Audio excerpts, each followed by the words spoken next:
I've always been interested in art, and I started poking around the internet to see who were kind of the creative muralist graffiti artists. We wanted something more gritty and organic, so I stumbled into Yoram's work. I really like his abstract art. It's very, very contemporary, but it also blends in a lot of sort of these undertones of culture and maybe politics, depending on how you want to read it. And it's like a journey. Every time you look at his piece, you're kind of, traveling through it, right? I remember you just sent an email asking if we were interested in doing a project in the San Diego area, so we figured, yeah, San Diego, it's an awesome place to go to. It's a brand new development, so there's not an actual building yet at that time. This project I'm working on, it's not even on paper yet, but would you be interested? And here's the background on the city. It's had some challenges in the past in terms of like crime and income levels, but a lot of improvements happening, and it's, there's a real story here. It's a really emerging neighborhood, and he really latched onto that idea that there was a story. It wasn't an established place with a big shiny development, and he lives in Amsterdam. So then this idea of having an international artist come with his family and live at the project and sort of kick off this idea of an artist in residence program, right? Fast forward, I don't know how many years, 5, Yoram and I stayed in contact. We stuck with it. I think he stuck with me talking about this idea, and I stuck with him, and he's coming out here in a couple of weeks, and we've had a number of calls and envisioning and brainstorming and trying to come up with something that was meaningful, and it really was and is kind of a collaborative effort across inspiration from the community, input from all the members of our team, obviously the artist's creative interpretation of all these things he's hearing. So it's just been such a fun part of this process, probably the thing I enjoyed the most. So Lev and the Tightline team, they presented us with some draft concepts that they wanted the project to kind of resonate. One concept that was kind of, coming back was this exploratory theme. We pretty quickly ended up with this composition that, depicted a traveling figure, or basically like a collage consisting out of like multiple traveling figures. So there's a mountaineer, there's a few other figures with backpacks, and it's all chopped up and kind of collaged together. You sort of get these, like a multitude of stories about discovery and exploration and, traveler, which ties in with the philosophy of the project. John's timing is impeccable. It's so many things that wanted to get captured in this mural that we almost needed kind of like a unifying theme, and he nailed it. He studied the history of the community, understood Yoram's art, and tabled this idea of what if we embody the spirit of the explorer, right, found Lofts through a character that has roots in the community, right? I made a design around that. That design was presented to the city council, and I think they liked most of it, but they had some concerns. In November of 2021, Tightline Partners submitted a request to paint a mural on their 5-story apartment complex. Since it is depicting a Native figure, I was curious what the artist did to connect with Indigenous groups or even our local tribes here. There's some things I like about it as well, but there's some things I don't like about it. I won't be approving the mural as presented tonight. This is Kumeyaay ancestral territory, and I think it would be wise to consult with Kumeyaay and other Native leaders and have their full feedback on something that depicts Native peoples. I hope Lev will show us this work he's got. This is probably about 70% finished. It's really the central piece of the main portion of the mural. I'd be happy to make a motion that we approve this item with the understanding that you and the artists are going to be able to connect more with our Native community. The motion is to approve the item with the understanding that they will get approval from the Native tribes. One of the things they wanted us to do is kind of like consult with the local tribal community, which is the Luisdeño tribe. So we set up a meeting and we went over there and we had like a 3-hour meeting explaining in which we could incorporate their history, their culture, and make it relevant for them as well. The ocean people of the West, Poyokowichum. We didn't wear much clothing as we had amazing weather. We were all peaceful and loving, and we still are. We are still practicing our cultural traditions and keep them alive. We basket weave, play flute, story tell, dance, drum, and have powwows annually. We have our own story. We suffered, died, we were forced to lose our identity under the Spanish reign. We were enslaved to build missions to house the very people that were taking away our freedom.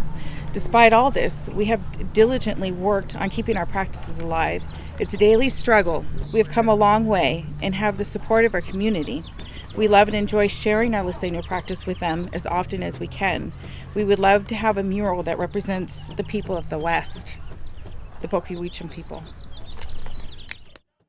It was a super interesting meeting. They gave us a ton of information about their background, their culture.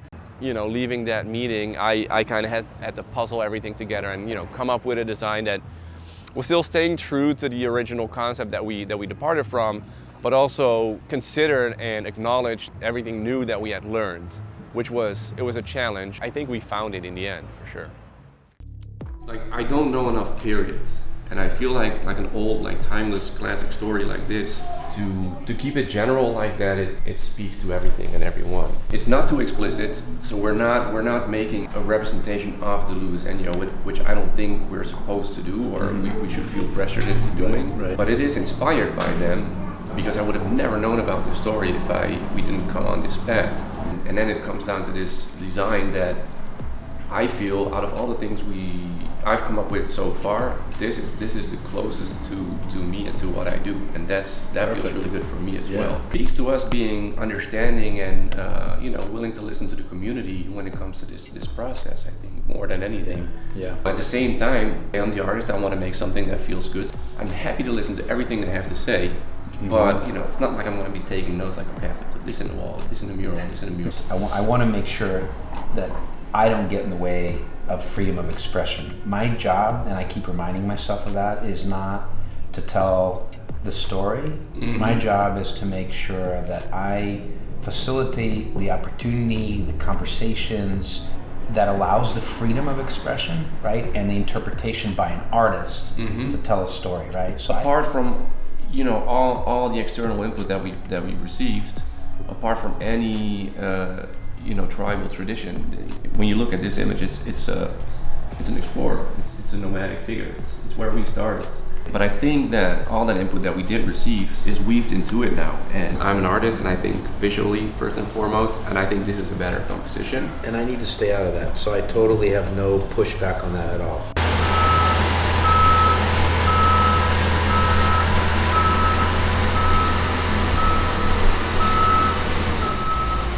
Let's go.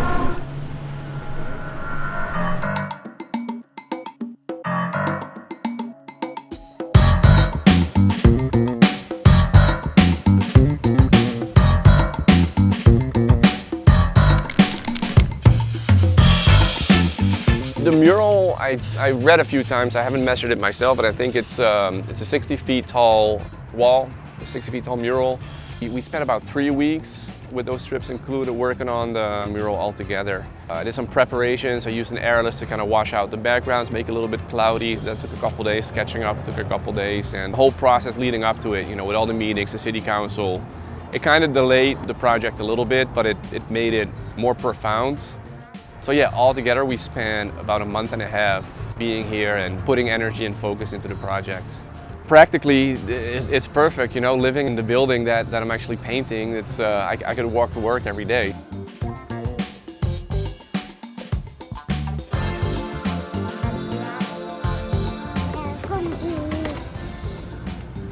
It's fun and interesting to just be part of the community that you're making the artwork in. Yeah, there you go.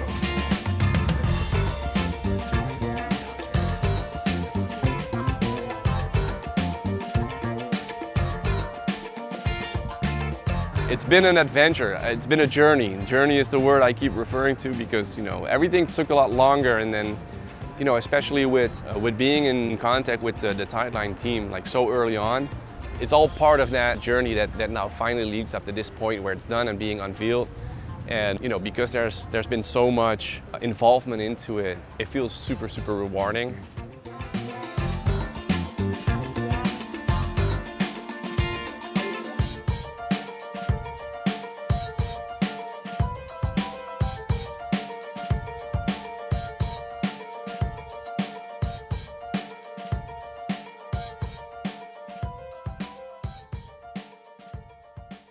Well, a vibrant new mural is now towering over downtown Vista. Today was a ribbon cutting for the new found Lofts apartments, which developers hope will become the anchor for Vista's growing arts and culture district. having a lot of people involved and infusing the process with their views and their experiences really enriched it. And it enriched the experience for me personally, and I really think it enriched the project.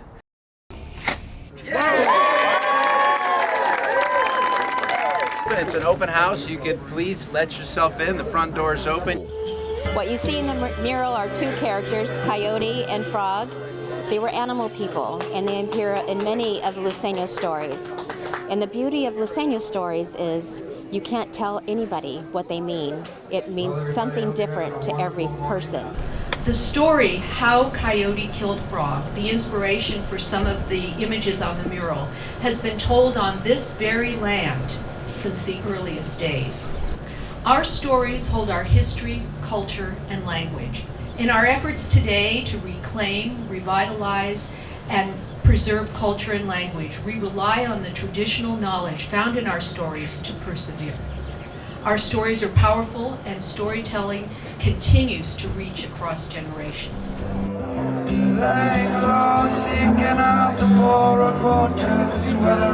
Our firm belongs to the City of Vista, and over 100 engineers, architects, planners, designers, builders, capitals providers, elected officials, unelected dreamers and believers brought this building to life. This building is every bit quality because you guys cared the whole way through. Thank you so much. Local artist community for cultivating this amazing space. Our visiting artists in residence, Yoram Rhodes and his family, Emily and Nina. The San Luis Rey Band of Mission Indians. The City Council and the Mayor for a vision for the downtown and a sustained commitment to that vision.